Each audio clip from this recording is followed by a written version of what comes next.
오늘부터 읽게 될 에스더서는 굉장히 재밌는 성경 중에 하나지요. 그 이유가 몇 가지가 있는데 요즘에도 이제 보면은 드라마의 소재에 번번이 이제 나오는 이제 사람들이 있습니다.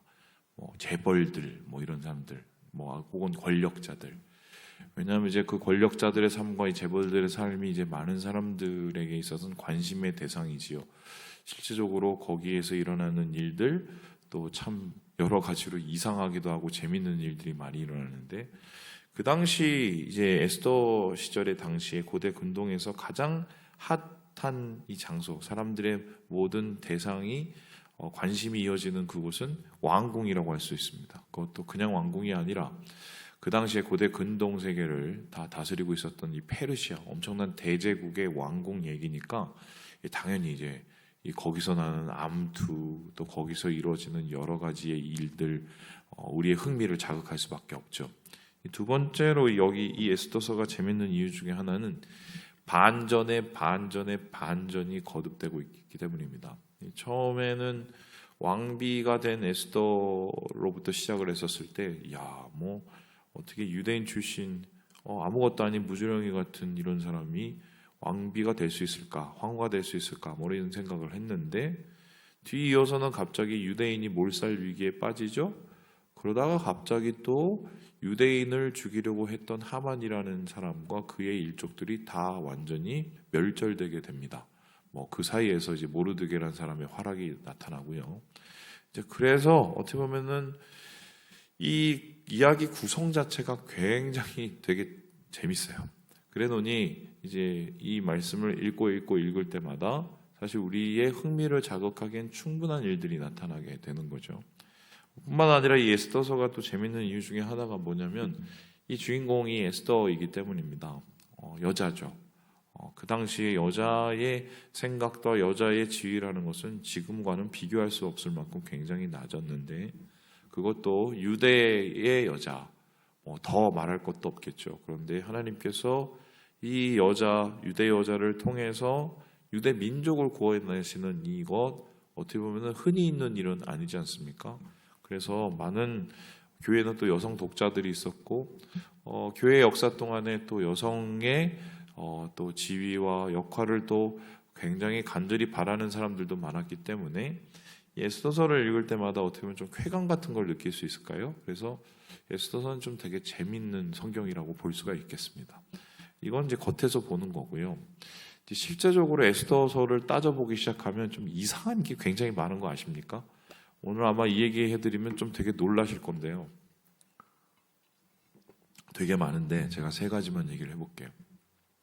첫 번째는 이 에스더라는 이름 자체가 되게 놀랍습니다. 여러분 에스더라는 이름을 잘 모르시죠?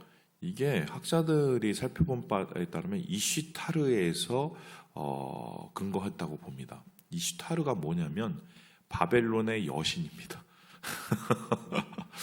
그러니까 이슈타르가 에스더로 불린 게 맞다. 왜냐하면 에스더라는 이름은 히브리어가 아니에요. 이건 페르시아어고. 그럼 이슈타르라는 이 단어의 이 신, 여신은 어떤 여신이었을까 한번 생각을 해보면 이 단어는 한마디로 미와 그리고 전쟁의 신입니다. 사랑과 전쟁의 신. 그래서 실제적으로 이 에스더서를 보면은 사랑과 전쟁이 나옵니다. 왕의 마음을 독차지하고 왕의 마음을 사로잡는 이 에스더의 미, 유혹, 사랑 이런 게 나오죠. 반면에 이 에스더서의 끝에는 어떻게 됐습니까?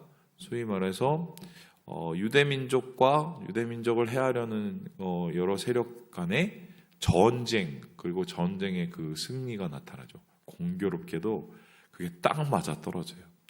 에스더라는 이름은 원래 에스더의 이름이 아니고 이 사람의 이름이 아마 하다사인가요? 그렇게 알고 있는데 이건 무슨 나무 이름으로 알고 있는데 사실은 별명일 가능성이 많아요. 에스더는 이슈타르 비슷하거든요. 이게 사실 그래도 기분은 안 좋죠. 왜냐하면 이방신이기 때문에. 두 번째로 흥미로운 게 뭐냐면 여기 에스더의 인물들이 많이 나오죠. 일단 아하수에로 왕, 그리고 에스더, 그리고 모르드게, 하만, 그리고 여러 가지의 또 유대 사람들. 이들의 행적들과 상황을 보면 전혀 윤리적이지가 않습니다. 무슨 소리냐? 음모를 꾸미죠. 음모를 이기기 위해서 또 음모를 만듭니다. 그죠? 또 흉계를 만들고 흉계를 이기 위해서 또 다른 흉계를 또 만들어. 그러니까 이것을 보면 도의적으로 굉장히 올바른 사람이 거의 나타나질 않아요. 그리고 이 아수에롱이라는 왕도 사실 어떤 왕이냐면, 여러분 옛날 영화 300 아십니까? 300? 영화 못 보셨나요? 이 300이라는 영화 보면 크세르크세스라는 이상한 복장을 입고 나오는 이 머리 빡빡인 그 왕이 있는데, 그 사실 그 희화시킨 건데, 그 사람이 아수에로 왕입니다. 그 아수에로 왕이 원래는 이 영토 확장을 위해서 그리스를 침략을 했다가 거기에서 그 살라미스 해전인가요? 완전히 망하고 나서 이 자기 수상궁으로 돌아오고 나서 뭐냐면, 이 패배감이 오잖아요. 그 패배감을 다스리기 위해서 향락을 즐겨요. 그러놓고는 여자들을 뽑아서 여자들 속에서 뭐 하렘이라는 또 말해서 자기만의 그 궁을 만들고 굉장히 도의적으로 문제가 있는 행동들을 많이 하게 되죠. 거기서 뽑힌 게 누구다? 에스더예요. 그러니까 이게 보면은 좀 문제가 굉장히 많고, 그리고 여러분 아시겠지만은 우리의 생각에 그러면은 아하수에로 왕 때 또 뭐 하만이라는 나쁜 뭐 흉계를 꾸미는 사람이 있으면 믿음의 정절을 지켜서 이것을 가지고 승리하고 뭐 이런 스토리로 우리가 보면 좋겠는데, 실제상으로 이 모르드겐 조금 다르긴 하지만요, 에스더나 오는 유대인들의 다른 이야기들을 보면 상당히 세속적입니다. 그래서 세 번째 이게 이상한 거하고 연결이 되는데요, 에스더서에는 없는 게 한 가지가 있어요. 뭔지 아십니까? 하나님이라는 단어가 하나도 없어요. 그래서 이 성경이 진짜 재밌는 성경인데, 이렇게 재밌는데 하나님에 대한 얘기가 없고 등장인물들이 너무 세상적인 거예요. 그래서 다른 말로 표현을 해보면 그래서 재밌는 거예요. 사실은 세상 일이 재밌잖아요. 교회 일에 재밌을 거는 사실 없죠. 뭐 다 거룩하고 은혜롭고 막 이런 건데, 그렇다면 이제 질문을 해보는 거죠. 왜 이게 여기에 있지? 왜 이게 성경에 들어가 있지? 이 질문을 해보는 겁니다. 이 이야기에 그것을 알기 위해서는 되게 중요한 포인트가 한 가지가 있는데요. 우리 함께 1절의 말씀을 같이 한번 읽어보도록 하겠습니다. 시작. 이 일은 아하수에로 왕 때에 있었던 일이니 아하수르에 있는 인도로부터 구수까지 127지방을 다스리는 왕이라. 아하수에로 왕 때 있었던 그 전기 후기를 다 통틀은 일이라고 얘기를 하잖아요. 자, 그러면은 제가 질문을 해보겠습니다. 이때가 정확하면 이스라엘 역사의 어느 때하고 맞물릴까요? 틴트를 하나 드리면 에스더서 앞에가 어떤 성경인지 보이십니까? 어떤 성경인가요? 느헤미야, 그렇죠? 느헤미야 앞에는 뭐죠? 에스라, 그렇죠? 이게 어떤 거냐면, 이스라엘 백성들이 바벨론으로 끌려갔잖아요. 그 바벨론이 나중에 망하고 페르시아로 바뀌죠. 그런데 그 페르시아로 바뀌고 났을 때 고레스 왕이라는 사람이 이스라엘 백성들을 풀어줬단 말입니다. 야, 니네 돌아가. 그러면서 1차, 2차, 3차 귀환이 일어나서 이스라엘 백성들이 1500km를 걸어갔고 노래를 부르면서 예루살렘에 가고, 예루살렘에 가서 예루살렘 성전을 다시 짓지요. 그게 바벨론으로 끌려간 지 70년 만에 해방이 된 거예요. 물론 70년 딱 떨어지진 않는데 거의 뭐 비슷합니다. 그런데 이 에스더서가 쓰여졌을 때는 언제냐? 역사적으로 보면은 바벨론으로 끌려간 지 100년 이후입니다. 뭐 정확하게 따질 수는 없지만 100년 그 이후예요. 그렇다면 어떤 얘기냐면은 이스라엘 백성들 중에 이미 귀환이 다 끝난 상태예요. 그런데 귀환이 끝났는데 이상하게 페르시아에 유대 백성들이 남아 있어요. 이스라엘 사람들. 이거 어떻게 해석을 할까요? 그죠? 자, 그럼 이제 질문을 중요하게 해보겠습니다. 바벨론에서 페르시아로 바뀌고 페르시아 왕이 고레스가 유대인들을 예루살렘에 돌려보냈을 때 자기의 의사로 예루살렘에 돌아간 사람들이 있고 남은 사람들이 또 있을 거 아니에요? 돌아간 사람이 다수일까요? 남아 있었던 사람들이 다수였을까요? 맞춰보세요. 이 50% 중에 하나예요. 돌아간 사람이 다수였을까요? 남아 있는 사람들이 다수였을까요? 맞아요. 남아 있는 사람이 다수입니다. 그러면 어떤 의미에서 돌아간 사람들은 굉장히 선구자적이고, 그래도 믿음에 대한 확실한 근거가 있고, 소위 말해서 하나님의 약속과 또 하나님의 그 소망을 품고 그 사명으로 달려간 굉장한 신앙의 엘리트들이라고 할 수 있어요. 그러면은 남아있는 사람은요? 이거 어떻게 해결해야 돼요? 그죠? 애매하죠? 이제 그 남아있는 사람들 중에는 지금 에스더도 있는 거예요. 모르드게도 있는 거예요. 그러면 솔직히 말씀드리면 지금 이 남아있는 사람들은 어떤 이유인지는 잘 모르겠으나 솔직히 이스라엘 자기의 영토로 돌아갈 만한 믿음은 없었던 사람들입니다. 그러면은 뭐 이렇게 비교를 하면 좀 어떨지 모르겠지만 교회에도 보면 아무리 큰 교회도 큰 교회를 실제적으로 돌리는 이 뭐랄까요 핵심적인 인물들은 10% 내외예요. 물론 우리 교회는 조금 달라요. 근데 큰 교회 같은 경우는 10%가 교회를 전체를 다 움직이거든요. 그러면은 90%는 어떤 분들이시냐면 그냥 왔다 갔다 하시는 분들이에요. 그리고 때로는 안 나오기도 하고 이런 분들입니다. 그러면은 그거를 한번 따져본다면 바벨론에 남아있던 분들은 10%일까요? 90%일까요? 그죠?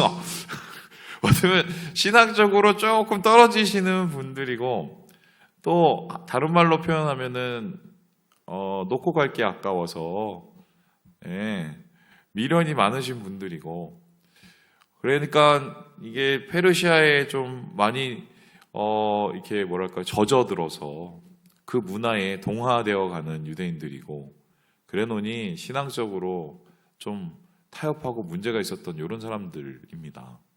근데 이런 사람들이 나중에 죽게 생긴 거죠. 그렇게 된 얘기예요. 그럼 이제 질문을 하는 거죠. 하나님은 이들에게 무엇을 하셨을까? 우리 생각에는 뭐 신앙이 그것밖에 안 되는데 내비두셔야 되는 거 아니야? 10%만 가지고 좀 하면 잘 하셔야지 뭐 자기 신앙이 그거밖에 안 되니 뭐. 그리고 하나님은 오히려 유대 백성 예루살렘으로 돌아가는 백성들의 깊은 관심을 가지고 그들에게 축복을 다 쏟아 부어 주시면서 눈동자 같이 지켜주시고 이래야 되는 거 아니야? 뭐 우리 바람은 그럴 수 있는데 아니라는 거예요. 하나님께서는 예루살렘으로 돌아간 사람들도 지켜주시고 심지어 이 페르시아에 남아서 신앙적으로 타협도 좀 하고 흔들리기도 하고 모자라기도 하고 심지어는 뭐 세상 사람들처럼 비슷하게 살아가는 이 사람들을 위해서도 포기를 안 하셨다는 거예요. 물론 그런 과정 속에서 하나님께서 이들을 징계하시기도 하고 이들을 다시 일깨우시기도 하지만 에스더서의 전반적인 얘기는 이 페르시아에 남아있는 이러한 유대인 유민조차도 하나님께서 이들에 대한 관심과 이들에 대한 도움을 버리지 않으신다.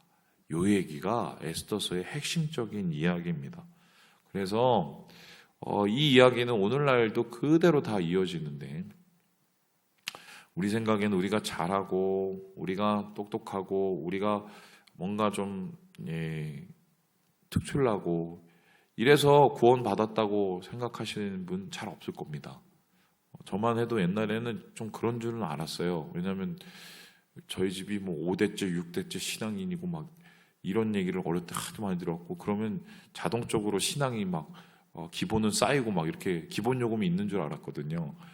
근데 그게 아니잖아요. 여러분 살아보시면 아는데 환경의 지배를 사람은 굉장히 많이 받습니다. 환경이 좋으면 내가 신앙 좋은 것 같죠? 근데 환경 나빠지고 또한 여러 가지 시험과 유혹 오면 사람은 쓰러져요. 사실 우리가 모자른데도 하나님께서 구원을 해주신 거잖아요. 그것을 가리켜서 우리는 은혜라고 얘기를 하죠. 왜 하나님께서는 은혜의 사람들을 은혜로 구원을 해주셨을까? 오늘 에스더서에 이 남아있는 유대 백성들을 구원하신 하나님에게 질문을 해보면 그 답을 찾을 수 있겠죠? 예, 하나님은 그렇게 마음이 넓으세요. 그리고 자기의 백성을 절대로 버리시거나 외면하지 않으신다. 요 얘기가 에스더서의 전체적인 이야기다. 이렇게 볼 수 있습니다. 오늘 얘기가 참 재밌는 얘기가 한 가지가 있는데, 예, 우리 22절에 말씀이 있고, 이 얘기는 웃겨서요. 마무리해 보도록 하죠. 내일부터 좀 본격적으로 시작을 할 거예요. 시작. 각 지방 각 백성의 문자와 언어로 모든 지방에 조서를 내려 이르기를 남편이 자기의 집을 주관하게 하고 자기 민족의 언어로 말하게 하라 하였더라. 이게 뭔 얘기냐면은 왕후 와스디라는 사람이 있었었는데 이 왕후가 남편이 아하수에로 왕이 연회에 좀 나오라고 그러니까 챙겼구나. 그러니까 말을 그렇게 안 들은 거예요. 그래서 남편 말을 안 들어서 화가 나서 어떻게 해야 되냐 물어봤더니 그 왕비를 폐하십시오. 그래갖고 왕비를 폐하고 새로 왕비를 뽑자 이러면서 미인대를 시작하죠. 이제 그게 이제 2장부터 나와서 그 미인대에 뽑힌 게 이제 에스더고요. 그리고 이 22절은 보면 뭐냐면 누가 이제 이거 내죠. 왕이시여 왕 말도 왕비가 안 들으면은 다른 집안에 아내들도 남편한테 다 기어오를 것 같은데 이거를 법으로 만드십시오. 이런 얘기입니다. 저 어제 이걸 보면서 느꼈던 게 참 인간은 어리석다. 예. 이런다고 뭐 되나요? 이게 법으로 만든다고? 참 인간이 이렇게 어리석어요. 근데 흥미로운 건 하나님께서 이런 참 어리석은 짓을 반복하는 인간의 역사 속에서 이것을 이용하셔서도 에스더를 세우시고 에스더를 통해서 유대 백성을 구하시는 참 하나님 대단하시죠. 어떻게 보면은 악까지 사용하셔서 선으로 이끌어 주시는 이런 하나님의 손길이 오늘 1절에 우리가 살펴볼 수 있겠다. 말씀을 마칩니다. 우리 사랑하는 여러분, 은혜로 사는 겁니다. 우리 잘해서 하는 거 아니에요. 하나님의 백성 절대로 포기하거나 버리지 않습니다. 기억하시고 오늘 하루 하나님께서 주신 은혜를 가지고 감사하면서 오늘 승리하시는 우리 모든 형제 자매들 되시길 주님의 이름으로 축원합니다.